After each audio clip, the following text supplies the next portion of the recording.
خبردار، مجلس میں اگر کوئی سنی بھائی آیا بیٹھا ہے تو وہ ہماری جان ہے. خود نیاز پکائی خود کھا لی، یہ کون سا ہنر ہے؟ اپنے سنی بھائیوں کا احترام کیجیے گا، نیاز پہلے انہیں کھلائیے گا.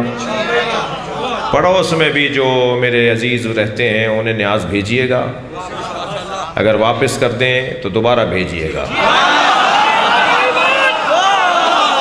اگر واپس کر دیں تو اس سے 12 بھیجیے گا.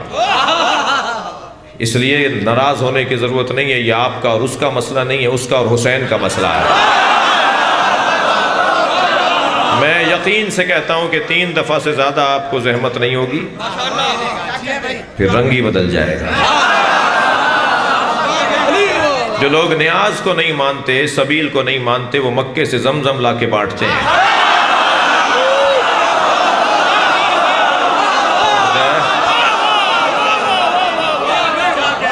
توجہ ہے؟ تھوڑا سا ذہنوں کو آلودگی سے نکلنے دیجئے تو خود باتیں سمجھ میں آ جائیں گی. مجھے تو امام کی آمد کی خوشبو ہو رہی ہے، خوشبو آ رہی ہے، امام کے ظہور کی خوشبو آ رہی ہے. اس لیے کہ امام کے ظہور سے پہلے حقائق کھلیں گے جو کھلنا شروع ہو گئے ہیں. بڑی نایت. میں ایک مدت سے ڈھونڈ رہا تھا کہ پاکستان میں یزید کا چاہنے والا کون ہے.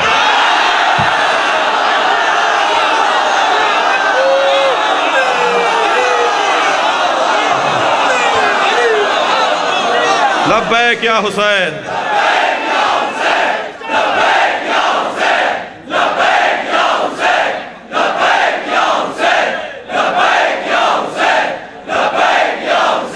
بلند تر صلوات پڑھیں گے.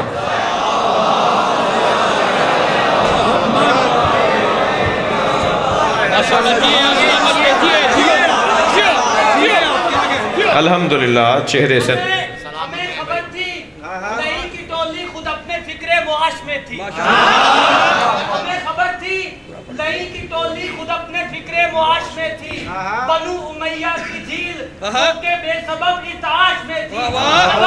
یہ اچھا ہوا تمہاری منافقت کھل گئی ہے، حسینیت تو بہت دنوں سے یزیدیت کی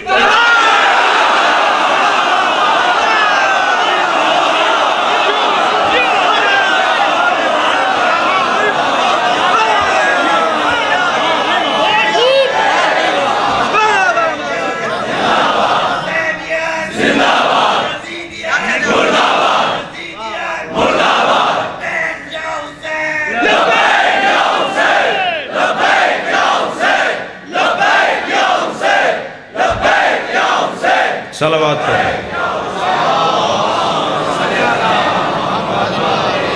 میرے بچوں اور جوانوں خبردار، اگر کوئی چپتا ہوا جملہ، کوئی تکفیری جملہ، کوئی دل آزاری کی پوسٹ آپ کے موبائل میں، آپ کے سوشل میڈیا، آپ کے واٹس ایپ پر آئے تو انہیں ویسا ہی جواب نہیں دینا. مہذب لوگ گالیاں نہیں دیتے،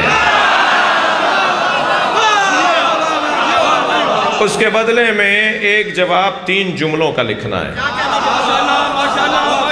پہلا جملہ تو لکھنا ہے حسینیت، دوسرا جملہ یزیدیت، تیسرا جملہ پاکستان.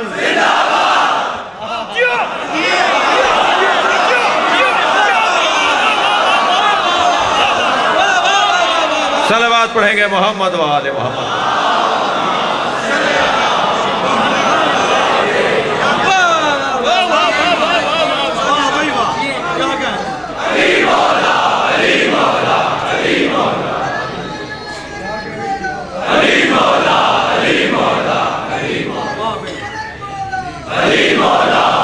ماشاءاللہ.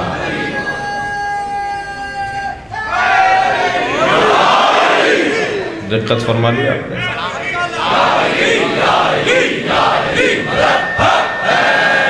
والعصر.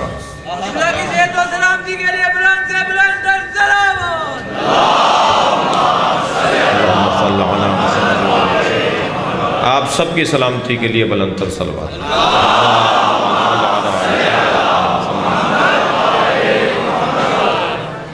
توجہ کر رہے ہیں آپ؟ والعصر، اللہ قسم کھا رہا ہے، تو میں تو قسم اس لیے کھاتا ہوں کہ میری بات پر اعتبار ہو جائے، اللہ کو کیا ضرورت تھی؟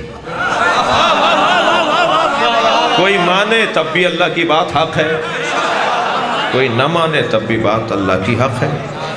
تو اللہ نے قسم کیوں کھائی ہے؟ اللہ نے قسم اس لیے کھائی ہے کہ جس کی قسم کھا رہا ہے وہ اس قابل ہے کہ اللہ اس کی قسم کھائے۔ اب اللہ نے قسمیں قرآن مجید میں 15 سے زیادہ کھائی ہیں، 15 سے زیادہ اللہ نے قسمیں کھائی ہیں۔ واللیل والفجر والصبح والنہار، جی، والعصر۔ دیکھیے، نہ کوئی دن قابل اعتبار ہے، نہ قابل مذمت ہے، نہ کوئی گھڑی، کوئی لمحہ، نہ کوئی گھوڑا، نہ کوئی گدھا، نہ کوئی اونٹ، نہ کوئی اونٹنی، نہ کوئی آدمی، کوئی قابل تعریف اور قابل مذمت نہیں ہے۔ نسبتیں ہوتی ہیں جو اسے قابل تعریف اور قابل مذمت بناتی ہیں۔ اگر کسی جانور سے اچھی نسبت ہو گئی ہے تو جانور قابل تعریف، اور اگر کسی آدمی سے نسبت بری ہو گئی ہے تو وہ رضی اللہ نہیں۔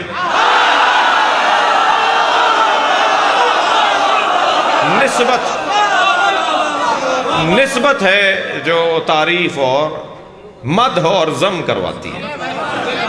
تو دیکھا جائے گا کہ نسبت کس سے ہے، کیا نسبت ہے؟ جی، جتنی بھی اونٹنیاں دنیا میں ہیں وہ سب اللہ کی ہیں نا، مگر اللہ نے صرف حضرت صالح کے ناقے کو کیوں کہا ناقۃ اللہ، اللہ کا ناقہ؟ تو کیا اور اونٹنیاں اللہ کی نہیں ہیں؟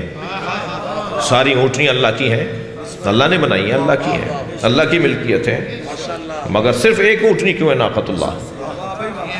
کہنے لگے اس پہاڑ سے اونٹنی نکلے، اس کے ساتھ بچہ بھی ہو، اس کا دودھ اتنا ہو کہ پوری امت دودھ پیے۔ خواہشات دیکھیے آپ، حضرت صالح کی امت ان سے معجزہ مانگ رہی ہے۔ آپ آمادہ ماشاءاللہ مکمل ہیں، مگر آمادہ کر کے ایک جملہ کہہ رہا ہوں، چاہنے والا معجزہ طلب نہیں کرتا۔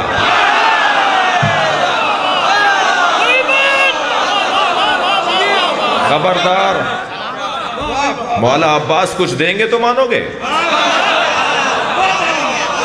یہ چاہنے والوں کی نشانی نہیں ہے۔ کچھ دیں تب بھی اسی دروازے پر رہیں گے،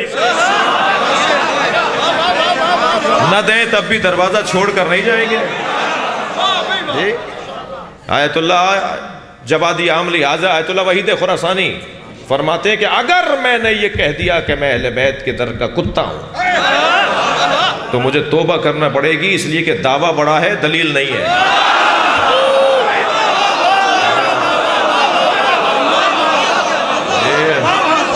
اس لیے کہ کتے کی صفت یہ ہے کہ مالک ٹکڑا ڈالے تب بھی وہیں رہتا ہے، اور مالک ٹکڑا نہ ڈالے تب بھی گلی چھوڑ کر نہیں جاتا۔ ہمیں اہل بیت نے کب نہیں نوازا جو ہم یہ کہیں کہ ہم تو کتے ہیں؟ کب آزمائے گئے؟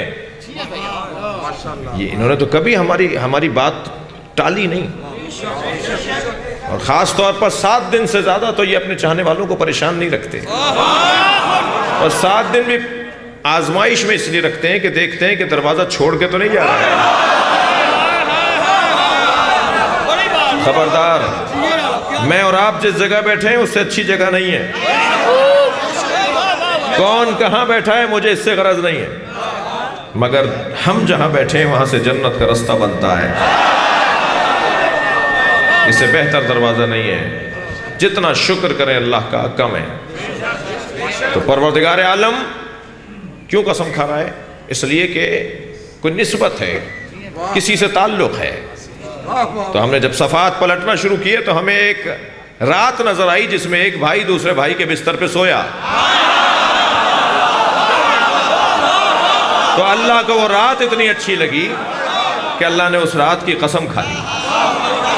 ہم نے تاریخ کا صفحہ پلٹا تو ہمیں ایک دوپہر نظر آئی جب ایک بھائی نے دوسرے بھائی کے ہاتھوں کو اٹھا کے کہا من کنتو مولا،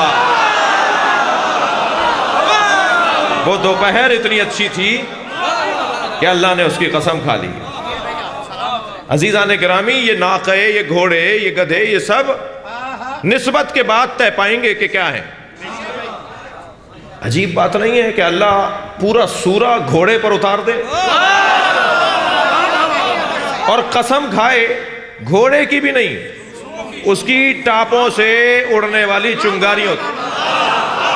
والعادیات، سورہ عادیات، جی، گھوڑے کی پیروں سے اڑنے والی چنگاریوں کی، اور ناک سے نتھنے سے نکلنے والی سائیں سائیں آواز، سانس کی آوازوں کی۔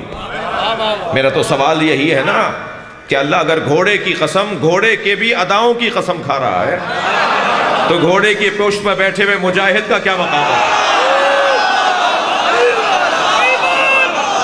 صلوات پڑھیں گے محمد و آل محمد۔